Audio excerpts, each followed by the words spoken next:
Welcome to another session of Gretchen's Garden and Greenhouse. And today is harvest day at the BD's Garden and Greenhouse, and Gretchen is going to tell you all about it. Well, the first thing we're going to do are beans. And as you can see, if you remember, I was concerned about my beans not setting on. And I think we're not worried about it anymore. We have a lot of beans in here. I've got about 3 different varieties of beans. So some of them are long. Some of them are different. So what we generally do is we'll pick the beans, we'll take them in and snap them, and some of them will have strings. So we'll take the strings out, then we blanch them, and we'll freeze them. And we like the beans frozen. And another thing that we will be working on, and in fact we'll stop at the apple tree in just a moment, and Gretchen and I will finish picking beans. I think you know how to pick beans, so we're not going to record that, and we'll go to some of the other produce that we'll be collecting today. Okay, we stopped at the hazelnut tree on the way, and right here is a hazelnut. It doesn't look like it's quite ready to harvest yet. We usually harvest after the leaves fall, but anyway, that's one of our 3 hazelnut trees, and thought we'd stop there on the way to the apple tree, which is down this way. In fact, we've got 2 apple trees. And we've been harvesting apples for the last several days, and we'll splice in a bit of video on that, on how we prepare applesauce, and we'll do that. But as you can see, we still have a few more that we're going to have to pick. We still have an issue with worms, and I've done quite a couple of things to try organically to try to keep the worms out of them. And as you can see, I'm not totally successful. So if anybody has any great ideas about keeping the worms out of my apples, I'm ready for information. Okay, on over to the one. I think this is Gala, is what this apple is, if I remember right. It's been a while. And this one is by Jonathan Apple. It's a great cooking apple. The Jonathans are more into the fall, where these Galas are ready right now. If you can see, we've had some critters eating our apples, but we kind of leave those hanging for the most part because our hoverflies like to chew on them. So, you know, we'll share our food a little bit with the animals. We have plenty. Now, the important thing I want you to talk about, Gretchen, is the pruning that you did on the tomatoes and the reason for it. Yeah, once you get to this time of year, any tomatoes that start setting on probably aren't going to ripen. So I've done some pruning back of the new growth, and then all of these big long leaves like this, I cut those all off so that we have more sun on the tomatoes. Well, also to help them ripen. The plant doesn't waste energy serving the stuff that would have been there and never will ripen. So it puts it all into these. These are our big beef. And then over here is some Romas. Yeah, spaghetti sauce in the making. So I think we got quite a few Romas there. Yeah, it looks like we're going to be doing spaghetti sauce later this week. Yeah. And more tomatoes. And again, you'll notice that they were really growing out over the edge of the raised bed. And Gretchen cut all that off. So the only thing that's left is the amount of plant that it takes to service the fruit that's there right now. This is a heritage tomato here, as you can see. It's a little different shape. And it's really funny. Lots of times it doesn't look quite right, but it is. And yeah, they don't get as red, big. Do they? No, they don't get as red, and they don't get as big as the others, but they are really nice and flavorful. The thing I like about these is they have a nice acid content, so you don't have to worry about them very much when you can them. Then over here is we're still getting beans on this crazy plant that's growing here. Usually, look at this. Usually bush beans only produce about once, and these once they grew. Keep They grew into the tomato plant, and once they got there, they started producing again for some reason. Huh. And I think this is that provider. And I've never grown it before, and so maybe it produces longer. I don't know. Yeah, could very well be. Now look at these tomatoes. I wonder what's wrong with those. Looks like they're sunburnt to me. Oh, this was Oh, it one broke. that I inadvertently broke off, so that should go in the compost pile. When I prune, sometimes I get something I don't want to get, so we'll throw that. Now, here's one of the things that I've been really looking forward to. Is these sweet 100s are just now coming into their own. My goodness, they're nice and sweet and tasty on salad, which I will be having today. And we say they're sweet 100s because there were sweet 100 plants in this bed last year. And this is a volunteer plant, so we assume that it's a sweet 100. They sure taste like sweet 100s, a couple that I've had. This is our Brussels sprouts, and I've never grown them before. I tried to protect them from the bugs, but it doesn't look like Looks like they're doing a pretty good job of eating them anyway. Yeah, I think maybe we'll take the cover off and just let them grow and see what happens. No, anything else? Well, I don't think so. Let's close out on this butterfly bush over here. It's all, look at all the pretty flowers on it. Yeah, this is our volunteer butterfly bush. The volunteer butterfly bush is growing right in with the dill. And there are the flowers.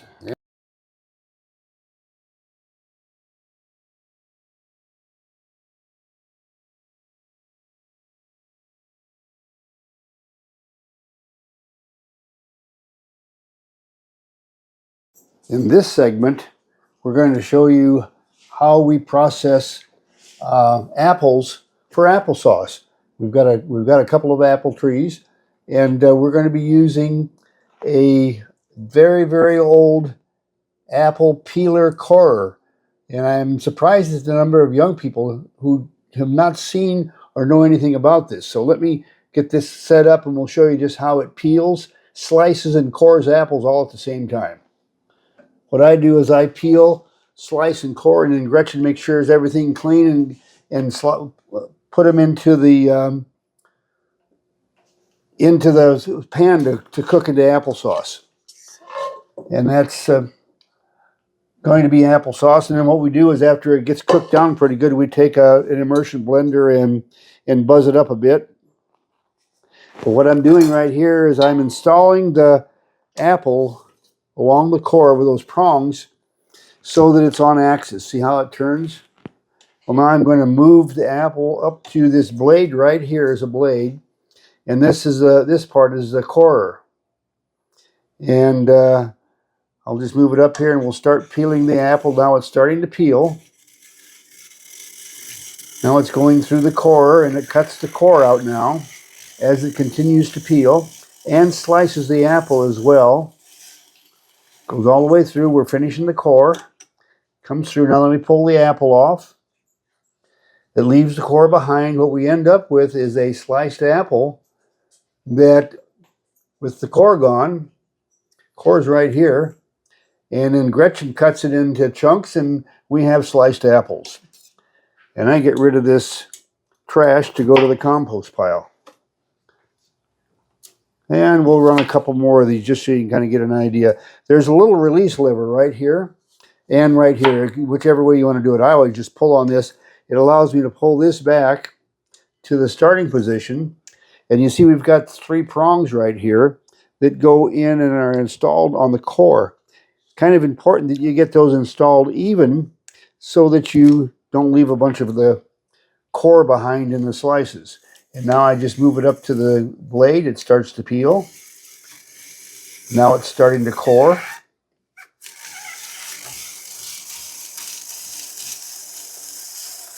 And it finishes going through and finishes the core. And there the slices go to Gretchen to clean off any worm bites or any of that kind of stuff. No, there's one that broke off and darn, I guess I'll have to eat it. Just as a side, we put cinnamon sticks in with the apples to give them a little cinnamon flavor. The danger of that is you got to be sure to remove them before you use the immersion blender. Kind of screws up the blender a bit. I know. Well, these little pieces of bark in your. I've spent some time fishing bark out of applesauce. So, and then I've been sweetening it with monk sweetener. Yeah, I have a problem with sugar, so the natural sugar seems to be okay, but the cane sugar, yeah, well, doesn't treat you so well. And well, oops, I like. By the way, I found that you can put it on either end. This is the blossom end. This is the stem end. I seem to have better luck though if I put it on the stem end. So I'll just push that on there. It needs to go on at least halfway. Sometimes it slips and goes all the way.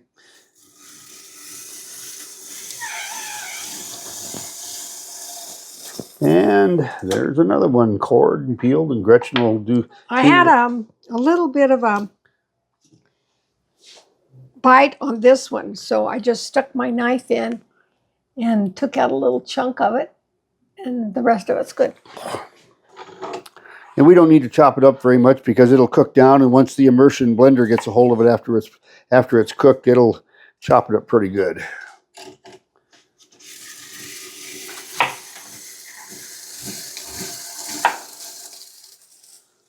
Okay, there we go.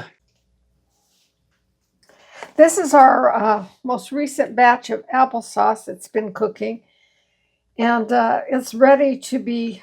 We use a immersion blender on it to blend it all up, but first I have to get out the cinnamon sticks, and so you kind of have to search for them. I don't know, we'll find that other one eventually but you got to do it before you start blending it up, or you get little pieces of. Well, what that is cinnamon bark from a tree, and when you grind it up, you get these little pieces of tree bark. It doesn't go good with the applesauce, trust me. Somewhere in here is another one. Yeah, we'll dig it out here in a minute, Gretchen. Okay. Then over here to my right is the last batch of jelly we did. There's a story behind this jelly. We took the peelings from a couple batches of applesauce and we boiled them up, so we had apple juice. And I had a little bit of raspberry juice left, so I combined those, put them on the stove, cooked them up, added some pectin, some sugar, put them in the jars, and canned them. And they simply did not gel. So I took them out of the jars, dumped them back into the pan, and I thought, what am I going to do? Well, I had a little bit of margarita mix. So I thought a little lime in there would be interesting. So I put some lime in, margarita. And then I thought, I've got some powdered raspberry that we had dried and worked up in the food processor. So I poured that in. And I added some more pectin, and I boiled it down. And that's our jelly. So and that's the jelly. And you suppose I could try some of that? Okay, I'll give you a little bit here on a cracker. Oh my gosh. Okay. Really? Ho, ho, ho, ho. Oh, dear. Wow. Lucky Al.